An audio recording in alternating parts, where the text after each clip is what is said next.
No Standing 8 Boxing Podcast. We discuss every organization and weight class with your host, Bronx Bomber, educated with the craft. Punch a topic hard like heavyweights, hitting the bag from the top rank to the upcoming. Washed up to the dark horse, champs, #1 contenders. Quick jab or sharp cross, we your source. Come get it. Tuning in, you can have it. Internationally known, our information is valid. See, we on a higher plane, no two episodes the same. We get better as we train, so on top we remain. Come join the conversation, this insight you'll gain. And then outside of the rain, we do the damn thing.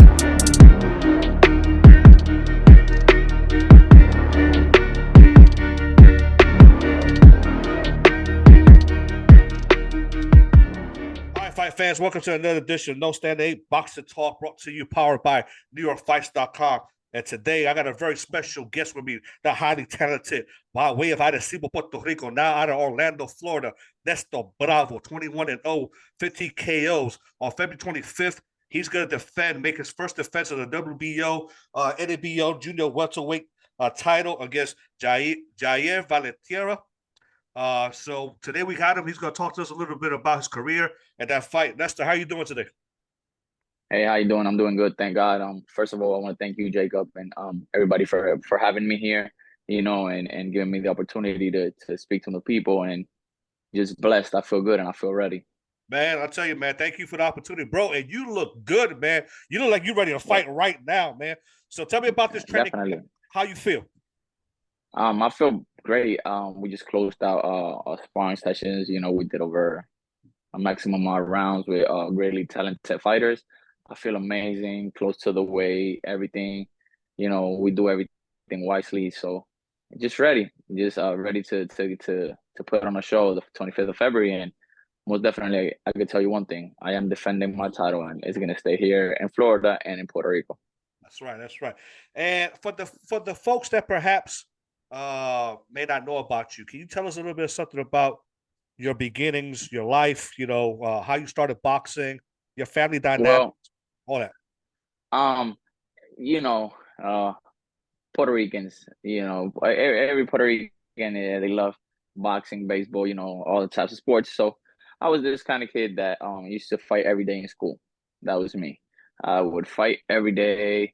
My mom got called to the office, I would say, like every day as well as my dad. So then I left Puerto Rico at 7 years old, almost 8. I moved over here to Florida, and the system is different here. So, I kind of changed. I wasn't fighting as much, but I still getting into, some fights. And one time my dad is like, yo, you want to go to a boxing gym? I met a dude and he's the owner of a boxing gym. And I tell him, most definitely, like me, I love fighting. Like, let's do it. So he's like, really? I'm going to take you. There's guys that are going to fight you. I was like, let's go. So I walked in the gym, and I could tell you that since that day, I fell in love with the sport. I just got amazed. I saw a family there. I was 8 years old, and I'm like, I'm here seeing kids, like I say, just throw punches and not get punished for it, have fun. And then I remember the first day, I trained for like a week, and everybody was liking me. I was always fighting, and then my dad, he had taught me a little bit. Like, he knew how to box. He had boxed before, so I was doing, really good from the guys that I started with. So I remember the second week they put me to spar, and they put me to spar with a kid that had like 40 fights, and it was a really competitive sparring session. I did really good the first 2 rounds, and then I got tired. So that the third round, I didn't do as good, but the coach was amazed, and he's like, this kid has future. He is something natural. He loves to fight, and he does it really good. So then there my journey began, and I stayed in the gym. I stayed training in Florida. Fought a lot of tournaments, once Junior Olympics, states, all this and that. And then there comes a point, when I was 15, I went back to Puerto Rico. I remember to spar. I spar with the guys that were getting prepared for the Central American Games over there in Puerto Rico in 2010. And I did really good with the team, Puerto Rico Olympic team. So they liked it. Then I come back to Florida. I think I fought like twice. I won like 2 fights. and they called after the Jose Pedraza, all those guys went pro 2011 after the Central American Games. So they called my dad. They're like, this kid really got a shot. He's making the team. 2012 Olympics, this and that. So we made the decision, looking what was best for our future, and we go back to Puerto Rico to train over there and make the team. I remember I went to Carolina with Jose Bonilla, which is close friends with my dad since I was little. I used to always go train there. But I stayed there. Like, I started staying there. I started sparring, and I went over there, and I'm telling you that training camp, that gym had so much talent. When I get there, it's like I said, Camilo Perez, undefeated, South top rank, Braulio Santos, Thomas Dulorme, Jose Nieves, Carlos Quintana. There's like so much talent, plus everybody coming in, and then, me being around them older boys at 17 and getting in the ring, and they they were getting the best out of me. They were like elite fighters and at another level. So that made me grow a lot. I remember the first 2 months I went to the national championships in Puerto Rico, and then I became a national champion. Nice. Like 3 fights after. After that, they took me to an international, Jose Cheo Aponte, and I beat the Brazilian that just fought Shakur, who won the Olympic gold medalist.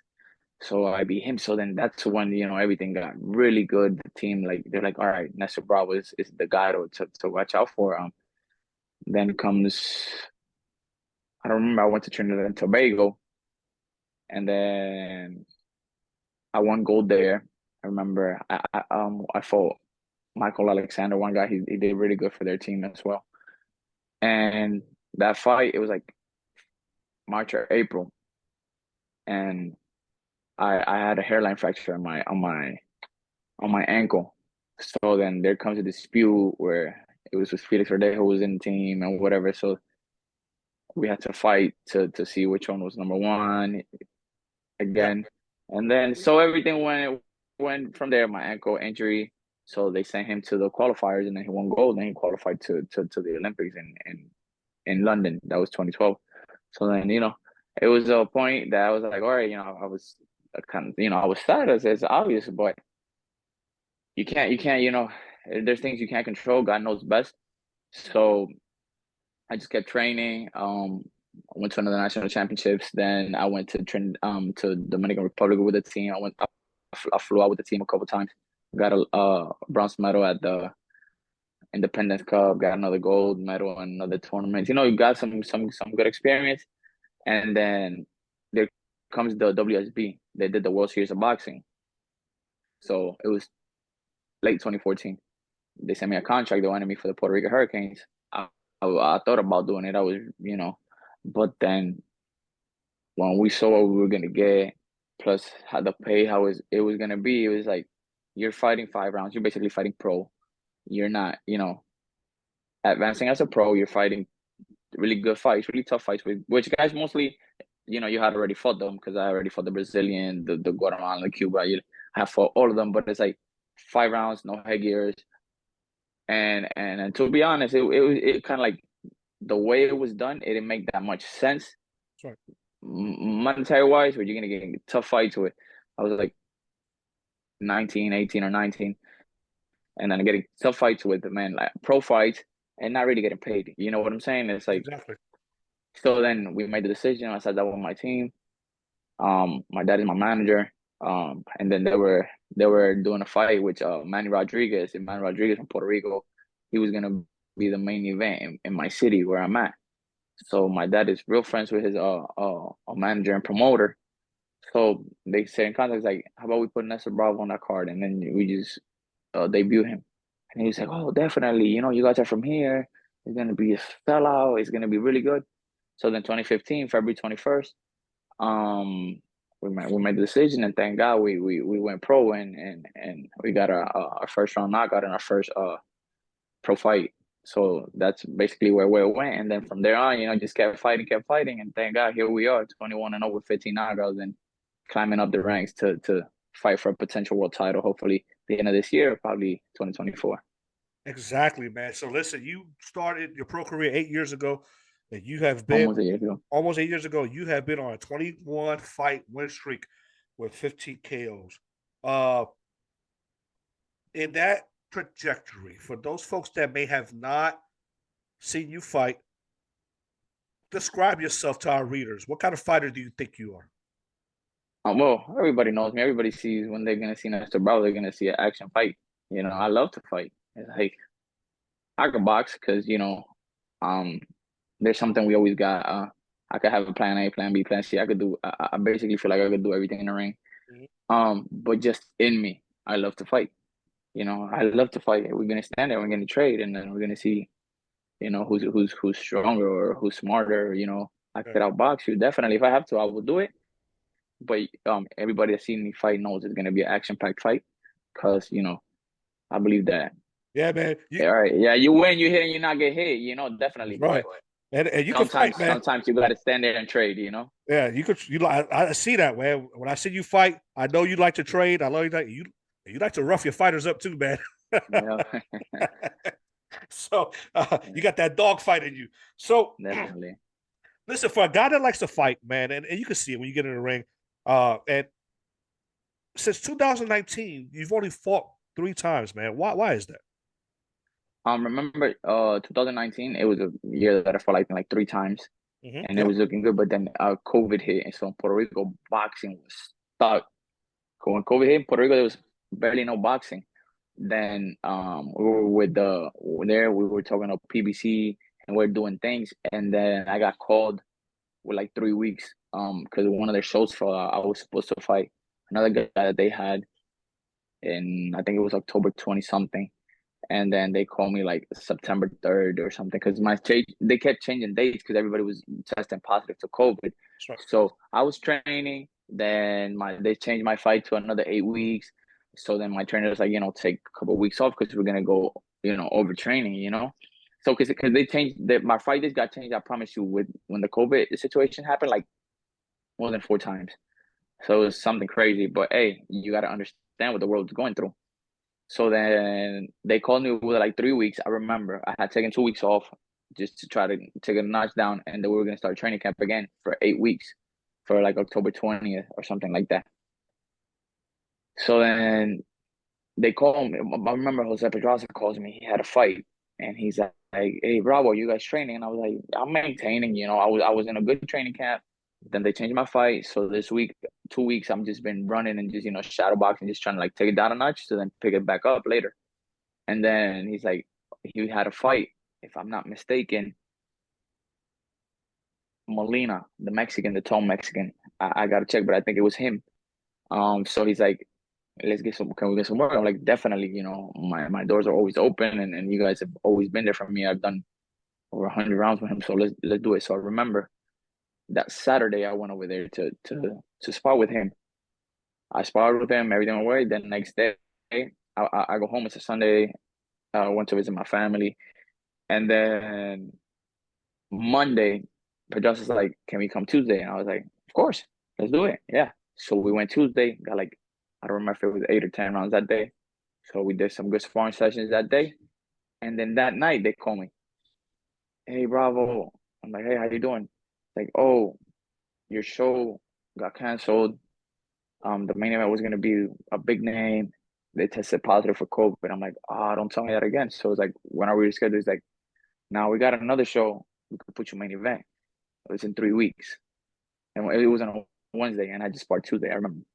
And I was like, "Wow." Well, I just, Benny's like, "It's either that or probably till the end of the year without fighting, because Gotcha. everything is going back and forth." So then I talked to my team, and I was like, "You know what? Let's do it." And then I fought the guy that was gonna be in the show. It was Mexican. I beat him. It was a good fight. I felt good. I just, um, I felt like I had to do a lot of drastic changes just to touch the weight to come back. It was something. So I And fought that was him. the Then after that, was that the Gallegos fight yes, or yes, the Showbox? Gallegos fight. Yeah, yeah, on yeah, that one was, yeah, Showbox, if I'm not Showbox. mistaken.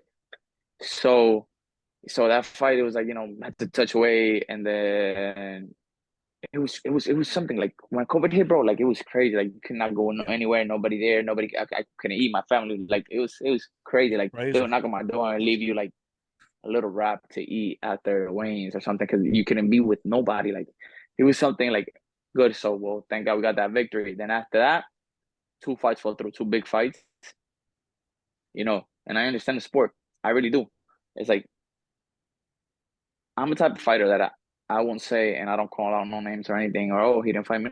No, not, I know boxers are not scared of no boxers, but if business wise, sometimes it doesn't make sense. And then, for example, I was gonna fight a guy that he was ranked like number 4, number 5 in 135, and I obviously said yes. It's a great opportunity for me, but I wasn't ranked. So then they said no. They said, well, we're gonna take this fight with him. It's a high risk fight for a low pay, or it's a win-win for me. It's definitely, Yeah, because I was like, what, that's my yeah. opportunity. I'm gonna take your head off, and I'm going in there. But for him, he I'm was gonna do my risking a job. lot. Exactly. So then they made other moves. So that fight fell through with like 6 weeks. I was training. I was like, oh, snap. And then they come like, nah, they didn't sign the contract. It's not worth it for them. And I'm like, I understand. And then, anyway, they offered me another fight. I said yes. Then at the end of the day, it didn't happen. So mad things were going through for Yeah. that So the business 2021. aspect, so So COVID and the business aspect of boxing led you to have yeah, less it was fights in the like, last 3 years. yeah, definitely. Then, there comes a show on Atlantic City that my dad, like, he got a lot of relations with a lot of people. My dad, so he knows so hard hitting how to fight, and I was like, we got to fight. So then he did everything, and then we got that fight in December 2021. Then after that, we had a fight that was supposed to be done on May 22nd on the 2020 May 20 something 2022, and then the day I'm there, the guy comes up like 6.5 pounds, and he didn't want to lose weight. He didn't want to try. He didn't want nothing. And I tried to give him like, all right, so then let's do this. Let's try to figure it out tomorrow at 10 a.m. Then I went, no, I gotta eat. I'm starting like, oh, it's a 140 fight. The same day you call me, we could do 140. I'm like, yeah, okay, definitely.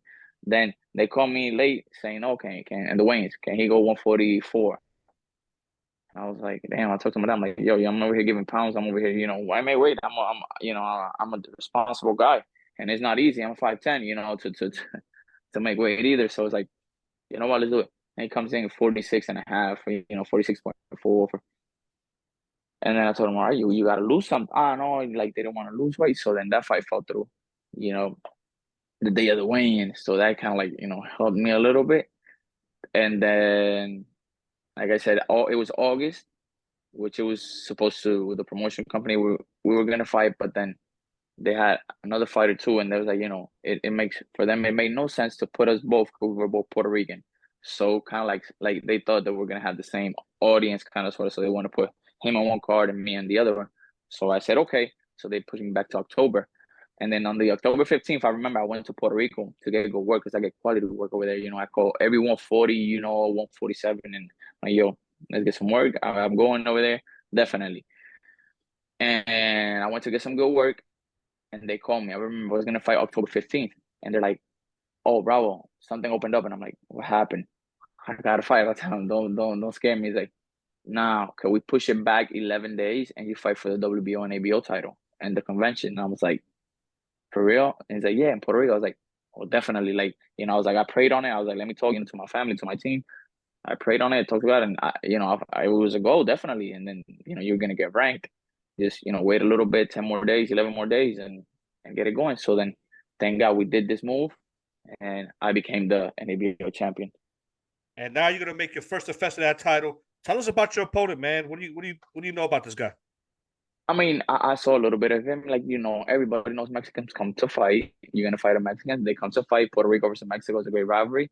So, I know he's a great fighter. I just got nothing but respect towards him, and towards every fighter, because I know how hard it is when you go step in there.